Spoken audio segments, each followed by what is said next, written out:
अगर आप भी अरमान मलिक की तरह 2 बीबियां रखने का सपना देख रहे हैं या फिर अपनी पत्नी को तलाक देने की सोच रहे हैं, तो सुप्रीम कोर्ट ने ऐसे लोगों के लिए एक नया फैसला सुनाया है। सुप्रीम कोर्ट के इस फैसले को शाहबानो 2.0 कहा जा रहा है। सुप्रीम कोर्ट के इस फैसले के आने के बाद से पूरे देश में विवाद भी शुरू हो गया है। कुछ लोग इसके पक्ष में हैं, जो ये कह रहे हैं कि सुप्रीम कोर्ट का फैसला सही है, लेकिन कुछ लोग इसका विरोध भी कर रहे हैं। ऐसा इसलिए क्योंकि 1995 में ऐसा ही फैसला सुप्रीम कोर्ट ने सुनाया था, लेकिन उस वक्त देश में राजीव गांधी की सरकार थी और उन्होंने एक धर्म विशेष यानी कि मुस्लिम समुदाय को देखते हुए अपने फैसले को पलट दिया था।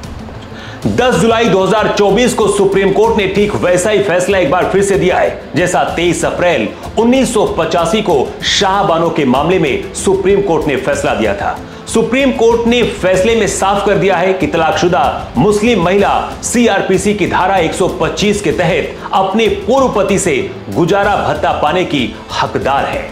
सबसे पहले आपको समझाते हैं कि आखिर सुप्रीम कोर्ट ने ऐसा फैसला क्यों दिया। जस्टिस वीबी नागरत्ना और जस्टिस ऑगस्टीन जॉर्ज मसीह की बेंच ने एक मुस्लिम युवक की याचिका को खारिज करते हुए इस आदेश को दिया है। यह पूरा मामला शुरू होता है 15 नवंबर 2012 से।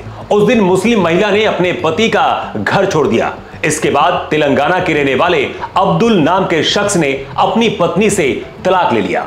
अब्दुल को लग रहा था कि उसे गुजारा भत्ता नहीं देना पड़ेगा, लेकिन अब्दुल की पत्नी ने निचली अदालत में केस कर दिया, जहां से फैसला मुस्लिम महिला के पक्ष में आया और कोर्ट ने अब्दुल से कहा कि उसे हर महीने अपनी पूर्व पत्नी को 20,000 रुपए गुजारा भत्ता देना होगा। लेकिन इसके बाद भी अब्दुल नहीं माना और इस पूरे मामले को लेकर वो सुप्रीम कोर्ट पहुंच गया।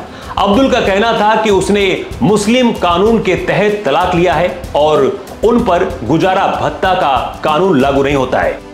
सुप्रीम कोर्ट ने अपने फैसले में साफ कर दिया है कि सीआरपीसी की धारा 125 सभी शादीशुदा महिलाओं पर लागू होती है। इसमें शादीशुदा मुस्लिम महिलाएं भी शामिल हैं। अदालत ने यह भी कहा है कि सीआरपीसी की धारा 125 सभी गैर मुस्लिम तलाकशुदा महिलाओं पर भी लागू होती है। 3 तलाक को सुप्रीम कोर्ट ने अगस्त 2017 में असंवैधानिक घोषित कर दिया था। इसके बाद 2019 में मोदी सरकार ने कानून लाकर 3 तलाक को हमेशा के लिए खत्म कर दिया और इसको असंवैधानिक घोषित कर दिया गया।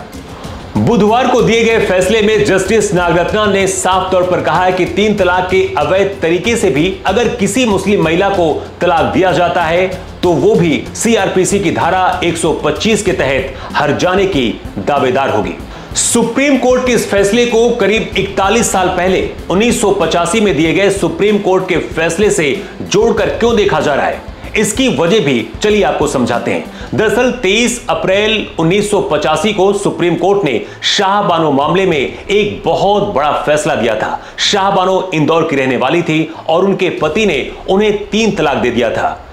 तब सुप्रीम कोर्ट ने फैसला देते हुए कहा था कि सीआरपीसी की धारा 125 के तहत शाहबानो अपने पूर्व पति से गुजारा भत्ता पाने की हकदार है। 1985 में देश में राजीव गांधी की सरकार थी। मुस्लिम धर्म गुरुओं और मौलानाओं के दबाव में आकर तब राजीव गांधी ने एक बहुत बड़ा फैसला लिया और उन्होंने सुप्रीम कोर्ट के फैसले को पूरी तरीके से पलट दिया। लेकिन अब करीब 41 साल बाद सुप्रीम कोर्ट ने अपना ऐतिहासिक फैसला एक बार फिर से सुनाया है। हमारे देश में कानूनी तौर पर सिर्फ एक शादी करना ही मान्य है, लेकिन पिछले कुछ वक्त से ये जोड़ी हर तरफ चर्चा में, अरमान मलिक और उनकी 2 बीवियां। ऐसे में बहुत से लोगों के मन में भी ये सवाल होगा कि आखिर फिर ये 3 लोग एक साथ कैसे रहते हैं।